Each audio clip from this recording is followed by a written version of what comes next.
mindset kind of started when I was 6 years old. And that was whenever we first moved over to Hungary. And we, I downloaded a widget on my computer, or I guess my parents' computer at the time, but the one they were letting me use. And it showed like how to change like what the exchange rates were from like Hungarian forints to US dollars to Bulgarian zlotys to like everything. And so I would like watch that day after day and I'd be like, man, if I had traded this many US dollars for this many Hungarian forints, then traded back a few days later, I could have made all this money.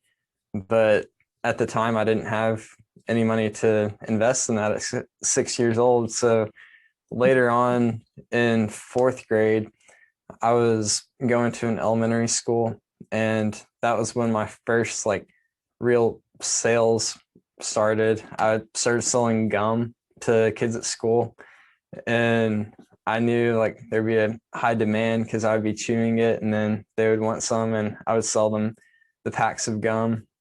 And That's then, interesting. Like I used to trade Scoobies with Pokemon cards.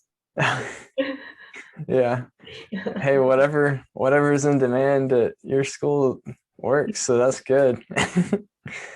And then later on, I kind of got into more of the online region, and I started doing some drop shipping and selling stuff on eBay. And then later, I created a website for local artisans around when I moved to Florida. And like people would make honey or pottery or whatever, and I would sell it on my website because they didn't have a place online to sell. And then last year is when I wound up writing my book on goal setting. And then I created a website around that.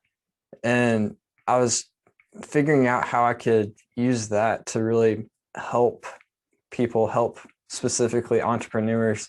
And so I figured out a way to where I could help teach them how to reach their entrepreneurial goals through figuring out like how to build the website and how to attract their ideal clients, how to find that, and how to do all that without wasting like hours and weeks and months and wasting thousands of dollars, just like figuring out how to do that quickly and how to pivot. And that's kind of where I am today. How do you actually attract the clients? Is it through the content or like the content you put out there? Uh, Most of it is what I refer to as borrowing other people's audiences. And that is like whenever you look for somebody, you find somebody who like has a YouTube channel or blog posts on their website or something else that like they already have like a audience to there Yes. that reflects your own audience that you're trying to get to, or a podcast, for example. Like you have different people on here Yes. that are wanting to like start businesses or have those ideas in their mind. And what you do is you have to get in front of them like through, like I wrote a blog post, a blog article for somebody who has about 100,000 subscribers already, and it's in that same area that I'm in. So I was able to get exposure, but teaching them at the same time and giving them a lot of value because no matter what business you're in, you need to give value first. And so that's what these things do. That's what, like, if I'm hoping that I'll be able to give you value and your audience value through this podcast. And if they have additional questions, then they'll see that value that I've given and maybe reach out to me or go to my website. So that is the best way that I've found to find ideal clients because they're already there and you're already able to provide them value, which is number one in anything that you do. And so that's the main way that I teach people how to attract clients. That's wonderful. And I wanted to also talk about the what different type of small businesses had were affected from the pandemic as well, because I know there were big companies as well affected as soon as they put the lockdown in early 2020, like the Apple store was affected, the Barnes and Nobles, the Arnold restaurants, the Bergdorf Goodman, and Disneyland, of course, Fiat, Ford, all those car companies were hit. So can you tell me what other different types of small businesses were affected during the pandemic? So as a lot of us realized, like the restaurant industry took a huge hit because we weren't able to go into the restaurants, like by the decrees of the law, people were not allowed to go in, and they weren't ready for everything to go virtual, everything to go as fast as it did. Like what happened with our technology advancements and everything going virtual and things kind of ramping up on the internet, it was inevitably going to happen, but just the pandemic made it happen so much faster than a lot of people were prepared for. And so that's why I get affected the restaurants so badly. But thankfully, a lot of them were able to adapt through like different things like Uber Eats, and a lot of restaurants that I don't know would have been on that same train with delivering food through that service or through other services wound up adapting for that. And so restaurants were hit bad, and a lot of in-person things were hit bad, a lot of in-person businesses, brick and mortars. And so that's the main thing. I mean, thankfully with online businesses, that wasn't affected as much, but a lot of the restaurants, a lot of those were affected greatly. And salons as well, right? Because nobody's going for haircuts. They did it at home. I remember I was doing it at home. Yeah, absolutely. Yeah, I unfortunately I wasn't able to go to a salon, and so my girlfriend practiced on me, and I'm sure it'll turn out better the next time. It was just I'm thankful for salons. Yeah, the salon, the barbers, and the bakers as well, right? I Yeah. Yeah, so I remember like walking down on the street and just buying stuff just to help them get by because I know that they can't get by. Mhm. Um, and what steps can they take in this case to mitigate the risk for a company that suffered greatly from COVID-19 pandemic? Yeah, that's a great question. So like the kind of like I was talking about, the restaurant shifted to figuring out ways to not have their industries like being so in person. Like they're able to deliver it, they're able to figure out ways to do that and like partner with people like Uber, or even different restaurants could figure out ways to do that themselves, offer that service through their own apps or through, because a lot of restaurants like Panera and Starbucks, whatever, like they have apps already. And so maybe integrating those services into those apps will take out steps from those people and make it easier for people. Or like the gyms were greatly affected too, and ways that they could figure out to kind of mitigate those issues are to get their trainers that they have or the people who are working in a gym to maybe figure out ways to teach people online. Like they already have a lot of times their emails in the system. That's how they look me up sometimes when I don't have the card. And so just like reaching out to them and just being like, hey, we're offering this service now. Like if you want to continue paying the monthly fee, then like you can have like a personalized trainer online. Yeah, that's Or cool. That's cool. But what about hotels? Because tourism was greatly affected by the pandemic itself. Yeah. yeah, it was.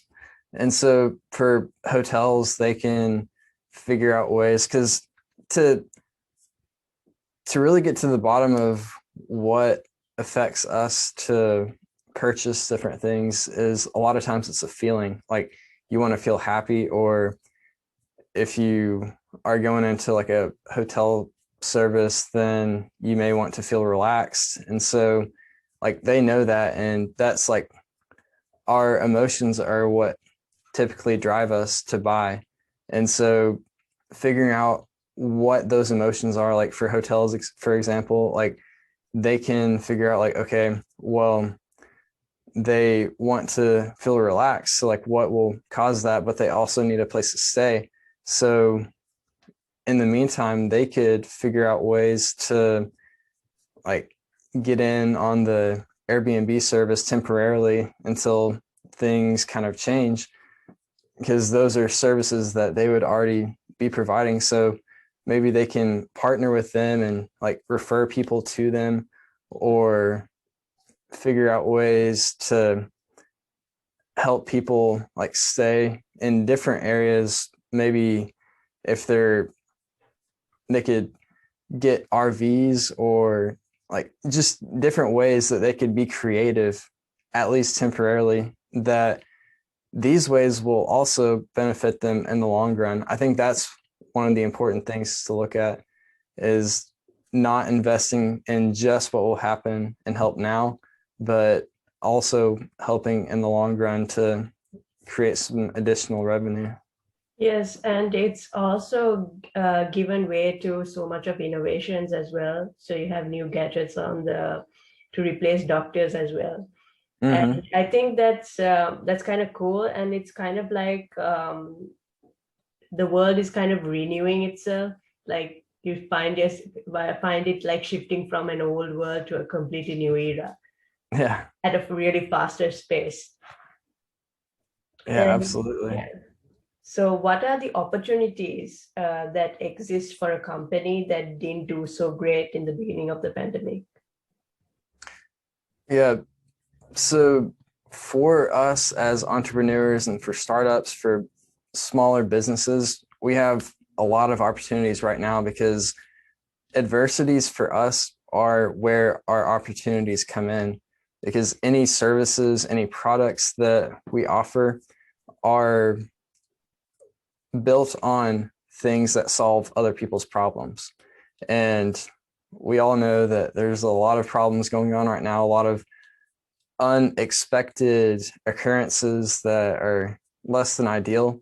And so those in themselves lend opportunities for us to adapt. Like I heard about somebody who right at the beginning of the pandemic was about to release an app that they had been working on for months. And it was an app that was created for marathon runners.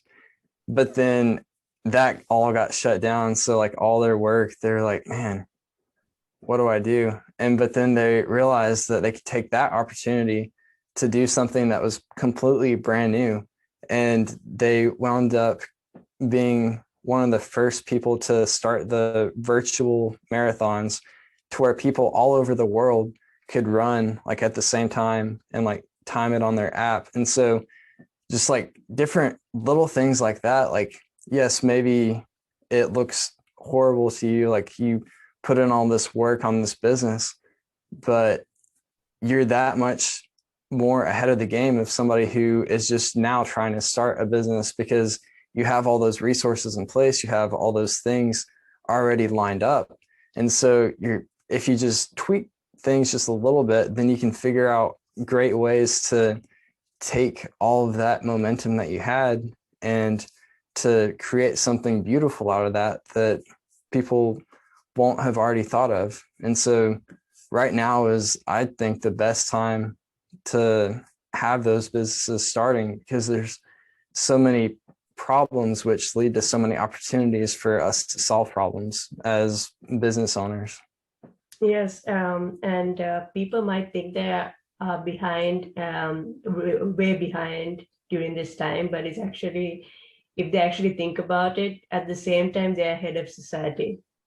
So, Yeah, yeah, absolutely. yeah, it works in both ways. So that's Mm-hmm. That's the beauty of it. So how will small businesses have to adapt their business operations in response to everything that's happening during COVID-19? I think a big part of that is just if you don't have like a good internet connection and you don't have like a lot of technological things set up, then adapting that to where you can utilize that and take advantage of that, and just like figuring out ways to do things virtually, like for at least the time being. And on that note, it's a lot better for us in a lot of ways because our potential clients and our clients that we have right now, our customers, like everybody is getting so much more comfortable with using Zoom and with using like these advancements because they were forced to. But now we're able to have that for our own selves to be able to serve more people around the world and serve different audiences that wouldn't have had the capacity to be able to receive our services. So there's people everywhere that have different needs that we're able to fill if those businesses kind of change a little bit and get on board with like all the things that are advancing so quickly. Yes, and it also depends on the geographical area, right? If you don't like have those facilities, then you're kind of behind on the game. And Mm-hmm. how would you like give them advice on these sort of situations As far as the technology goes, or as far as just like in general? in general? Um, If they are behind the technology, they have no access to the technology. okay. Yeah. So, I mean, if they don't have the technology in place, then that's easy. But if they don't have access to it, then like I know different areas around the world don't have that. So maybe that's an opportunity right there for them to start something because that's not in place. The infrastructure isn't already there. So that's somebody has to fill that capacity at some point. And so that could be their whole thing. That would be huge. Or if they don't feel that as their calling, then they could just move to somewhere else that has those abilities. Just it really depends on the individual because we all have different talents that we want to relay to others. Like our talents are how we serve people. So just depending on who it is and like what their situation is, like there's different options for that. Yes, and also there was an increase in unemployment during this time. I feel like a lot of discrimination occurred, especially in America, where like most of the Asian Americans were actually unemployed, and the blacks, so more than the rest of the people. So this also shows that entrepreneurship is emerging. Like we can't depend on the job sector. And why is entrepreneurship emerging? Explain in detail. Yeah.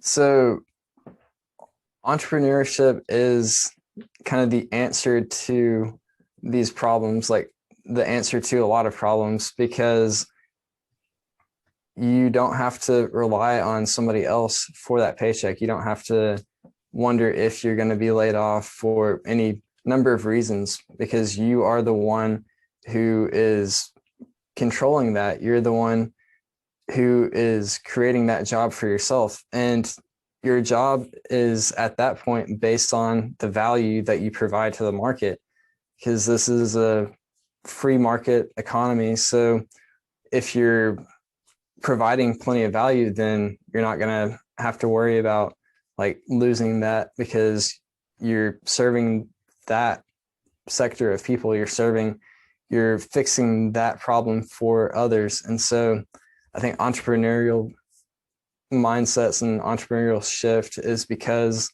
of all the unemployment and the opportunities that we're seeing now.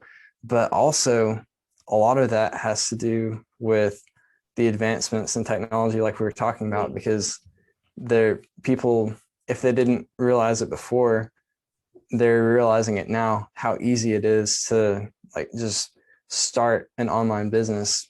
And just like seeing other people do that, I think they're that kind of motivates other people. It's like the first 4-minute mile that was ever run. Like doctors said it was physically impossible, like nobody could ever do it.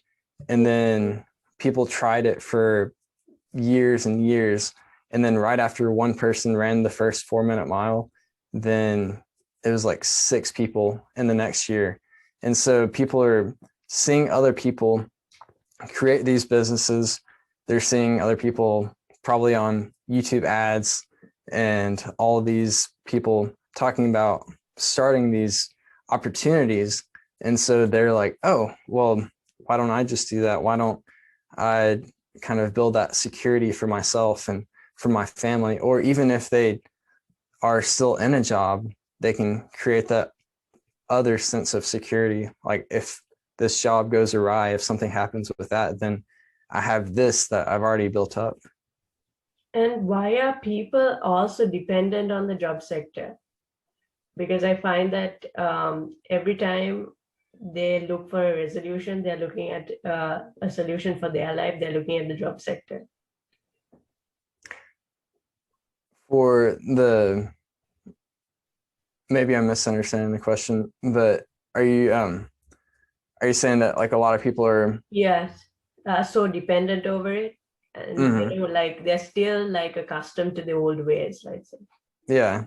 Well, it's hard for any of us to change. Like we're so we get in a rut. We like it's like we do the same things over and over again. We have seen our parents like get different jobs. We've seen that like our everybody around us like doing it this way. And so our mindset kind of gets in that groove. Like it digs in every time like that we take that path. It's like the paths in the woods, like you see where everybody else has gone. It's so much easier in our minds to Comfortable, keep. right? And it's so comfortable, and you feel like you're not alone. But when you're doing something by yourself, you feel like you're completely isolated from society itself. Yeah, absolutely. And another thing on your point right there is about the comfort of doing it with other people, is that like we it's hard to have that motivation if everybody that we see and everybody that's around us is just like job, job, job, 9 to 5, 9 to 5.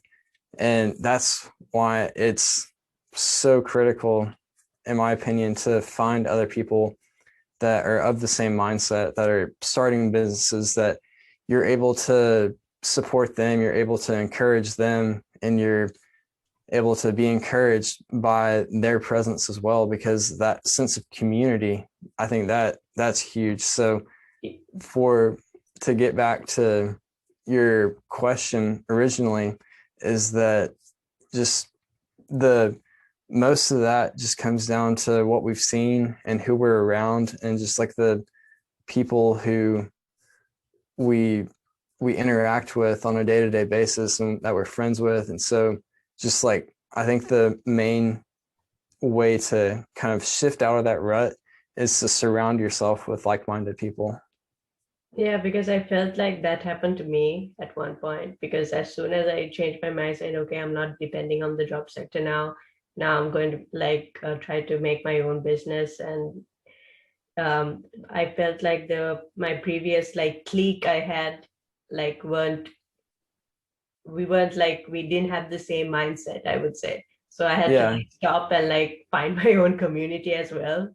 yeah, Like how it's so difficult during this pandemic to also find your specific community.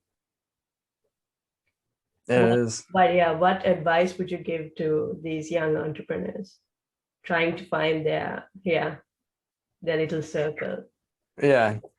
So what I've done like personally is that I don't have a lot of people that were originally in my life that were entrepreneurial minded, but I just went on to like Facebook groups, and I joined a LinkedIn group that was specifically for entrepreneurs, like close to this area, and just like interacting with them and communicating with them, like it just gives you a lot of inspiration. And one of the groups that I found was through one of the courses that I took on goal setting success. And then I joined their Facebook group, and then like the people in there, like one of them had another group, and then just like talking with them and seeing them. And even whenever I'm not talking to them, just like going through like the Facebook feed and seeing all their questions and their comments. And I'm like, yeah, I'm not alone in this. Like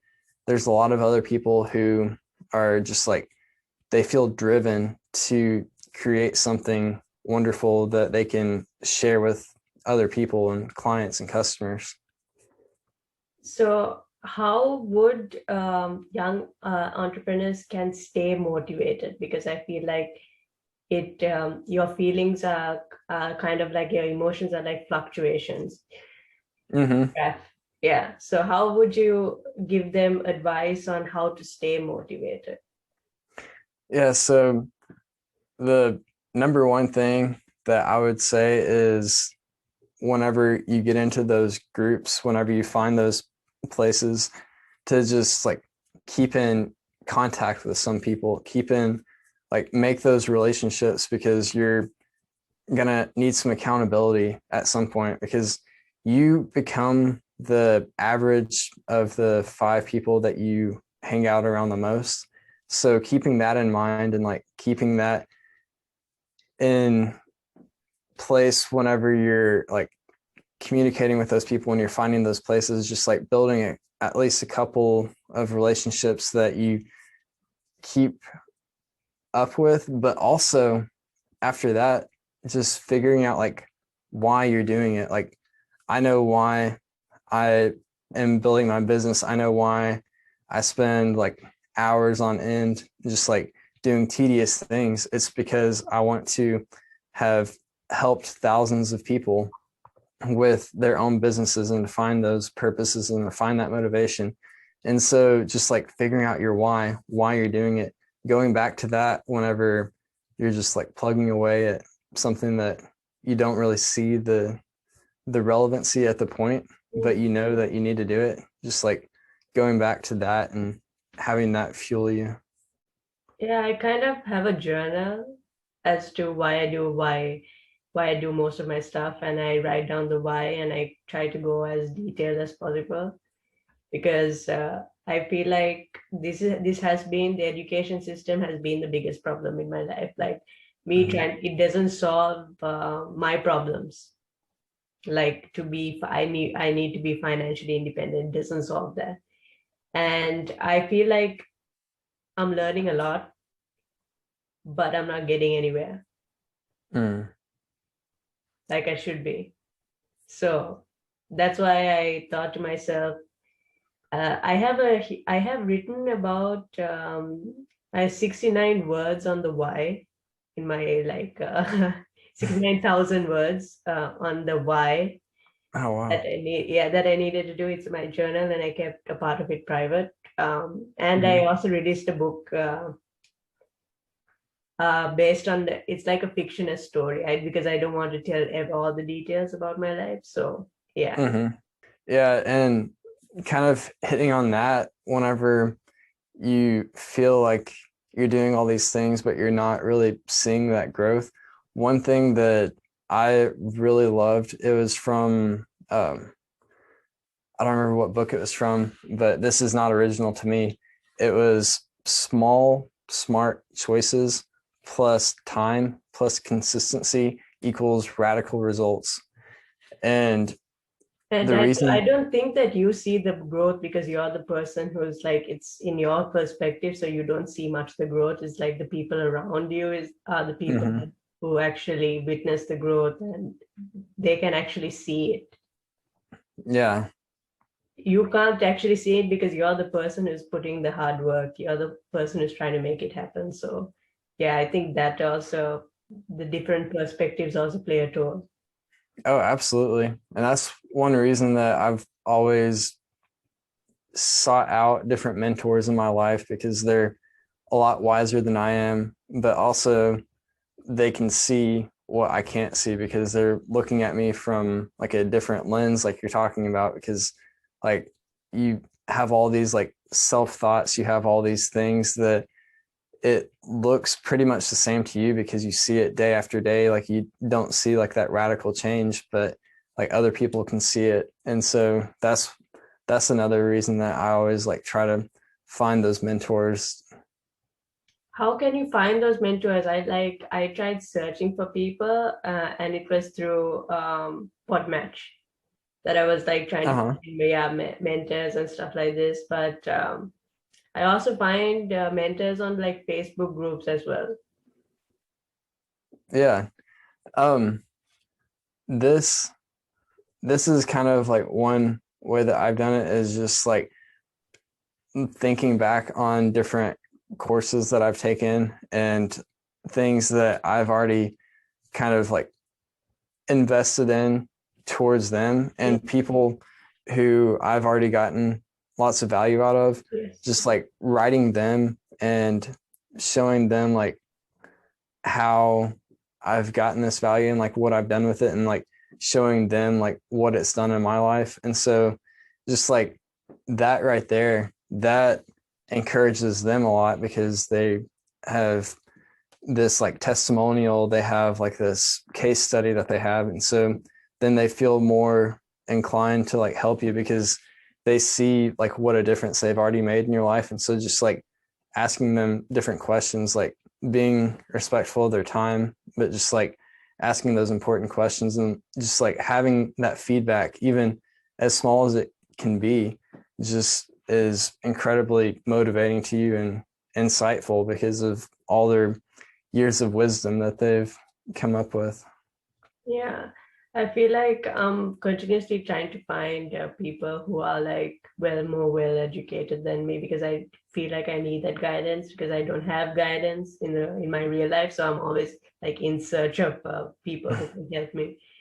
So what would you where would you find these like people on LinkedIn probably?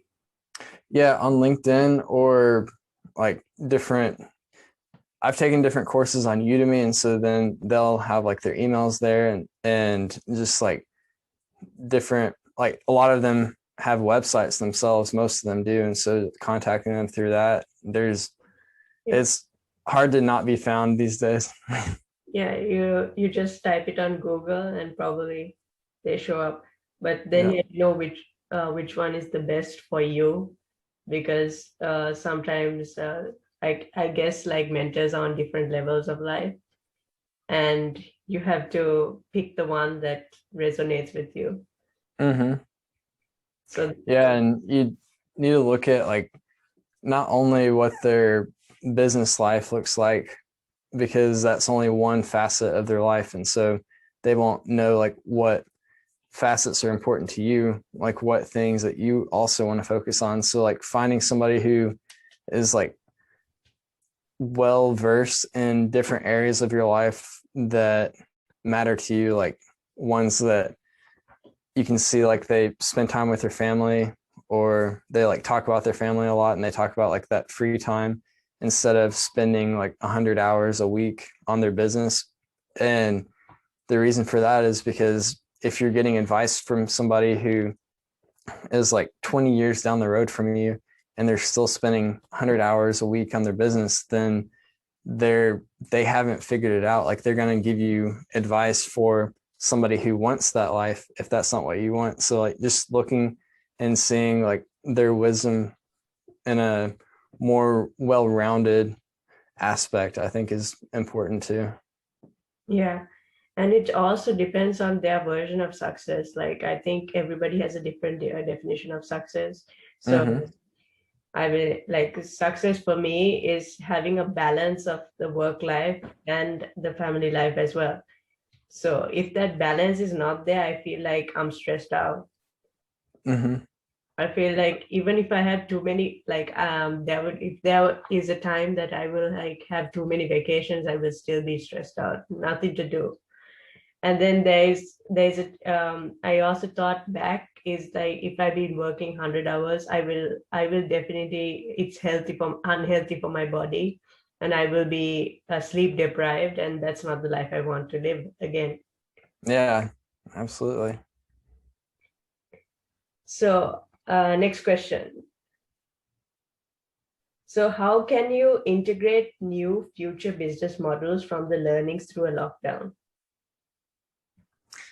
Um, so just looking kind of at how things have changed and looking at like how they've already progressed, thinking about that and seeing like what has worked for different companies is important, because like your model is not going to be the same as like hotel models, because they're going to pretty much stay like for the most part in the same realm of like different ways that they do things. But just like looking at different businesses that have been successful and seeing like the constants that are there and seeing the variables that are there and paying most close attention to the differences between them and figuring out like why those are in place before you start moving on to your own model of that. Because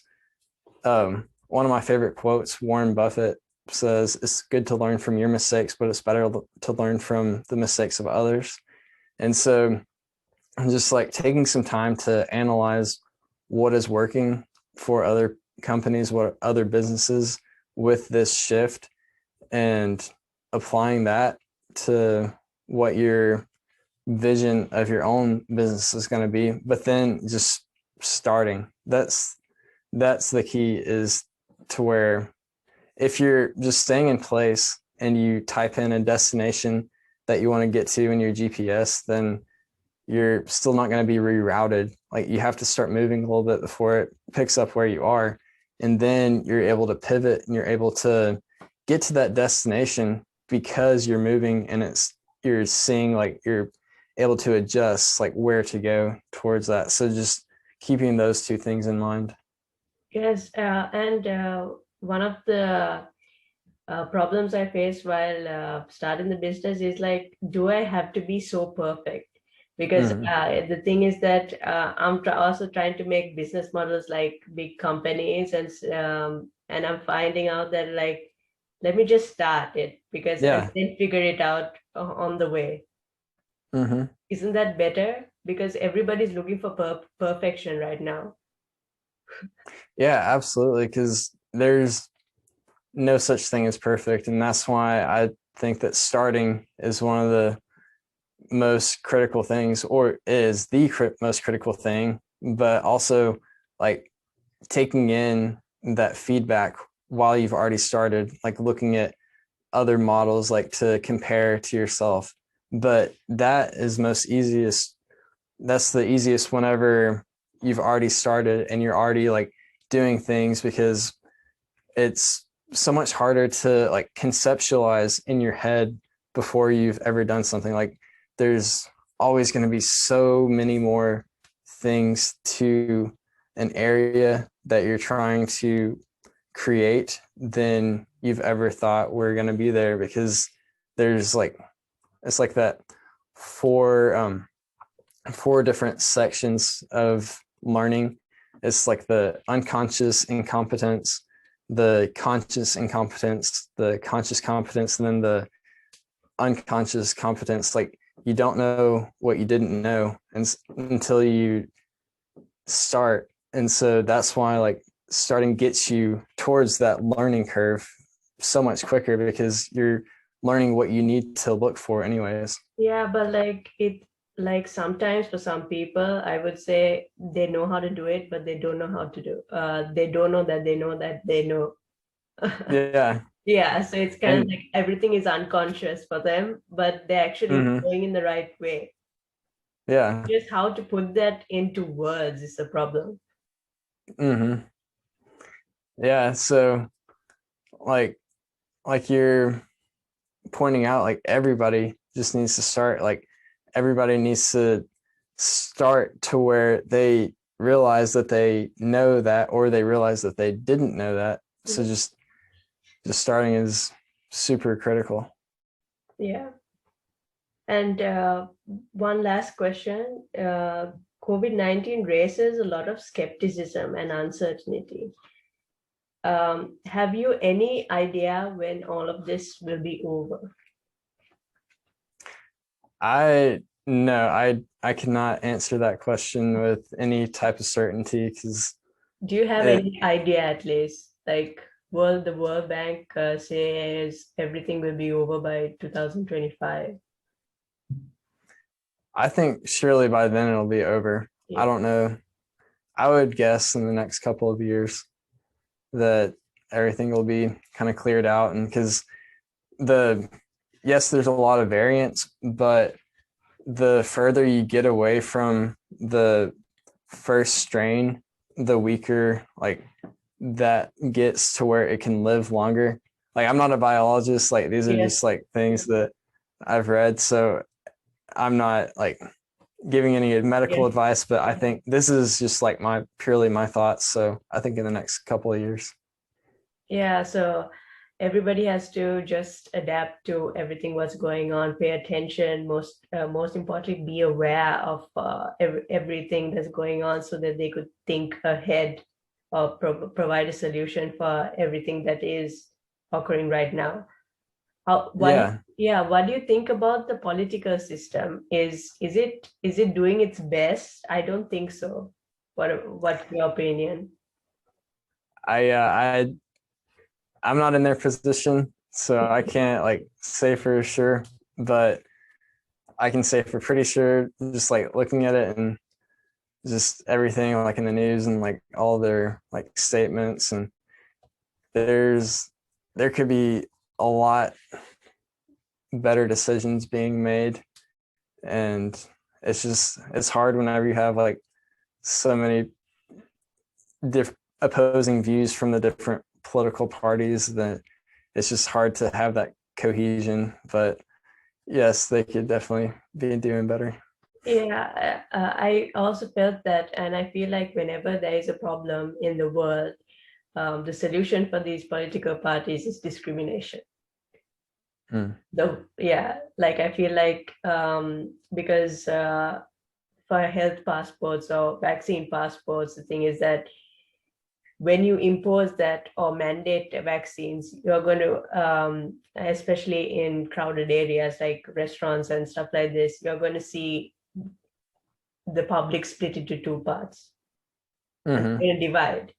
So there's going to be a Yeah. lot of discrimination, especially happening during this time. So I feel like the political parties, for every little problem, their solution is discrimination. Hmm. What's your opinion about that? Um, yeah, I think that anytime that you make a strong mandate that it's going to divide people into people who agree with it and people who like just don't want to be controlled by the government. Yeah, and then human rights also is a question there because you're not supposed, according to the law, you're not supposed to discriminate people like that, and so that raises a question. Yeah. Yeah, it's definitely a huge mess right now, and Yeah, I'm and for excited for it to be yeah, over. yes, and for entrepreneurs, we do have this kind of freedom to take the business by ourselves, or is this only for some countries? Um, do you mean like for us to create job opportunities or for us to Yeah, create? yes, because for like some people who are entrepreneurs, they it depending on their business, of course, and they have their own freedom Mm-hmm. compared to everybody else, so they can make their own choices. Yeah. Yeah. So I think that if I'm understanding it correctly, like that different businesses should be able to say like what their opinion is on like wearing masks or vaccinations, like for them to have those customers and services provided to them, because they're the ones that are at risk and they're the ones that are trying to provide those solutions to people. So I don't think it is in their best interest or anybody's best interest for the government to control that aspect. So can the government actually control some of the entrepreneurs, like restaurant owners, on what they do? They do. Like, I don't know where like you're currently living right now, but here in Florida, like they made it to where, at least for a while, that you weren't allowed to go into different businesses without wearing a mask. Yeah, here too. And they kind of imposed the health pass, which everybody, like so many people went on strike, and they went to the prefecture of law. So I'm in France, and that's what happened. And like 5 hospitals in my area went on strike immediately Mm, after they imposed the law, even though it's yeah. a brief period of time. Hmm. And also, this is like if they actually obey the government, aren't they losing customers? Um, yeah, there is definitely not helping with because a lot of people, like you're saying, are kind of divided against that. So they're going to be losing quite a bit of people if that's the case, because some people aren't comfortable with that enforcement. And so they're going to be like more hesitant to visit those places, those brick and mortars, and have a much higher tendency to just go online. Yeah, but like this, do you think that the situation will get better in the future? Yeah, absolutely. Yeah, especially after 3 months or more than 3 months. Um, if you had asked me like 2 weeks ago, if it was 3 months, then I would have said definitely yes. But at least like around here, things seem to be going back a little bit backwards, because like at different places, like in the county that I'm living in, they have started requiring masks in different places again. And we had completely gotten away from that. And so they're kind of reacting to what they believe is an uprising in the number of cases and number of reported cases, which I don't know if they're actual cases or not, because they've really skewed the numbers and Yes, called a lot of and things COVID. So it so I don't know about the so 3 month yeah, mark so anymore. as I would say, mandate the mask, because the mask kind of protects you and protects the uh, like the sick person from spreading the disease itself. So I would say mandate the mask if I was the president, but do not mandate the vaccines. Mm. I think that would be a better choice, Yeah, and it's yeah, for I the agree. yeah. Anyways, Nathan, Bynum, it was so like I'm so glad you joined the podcast.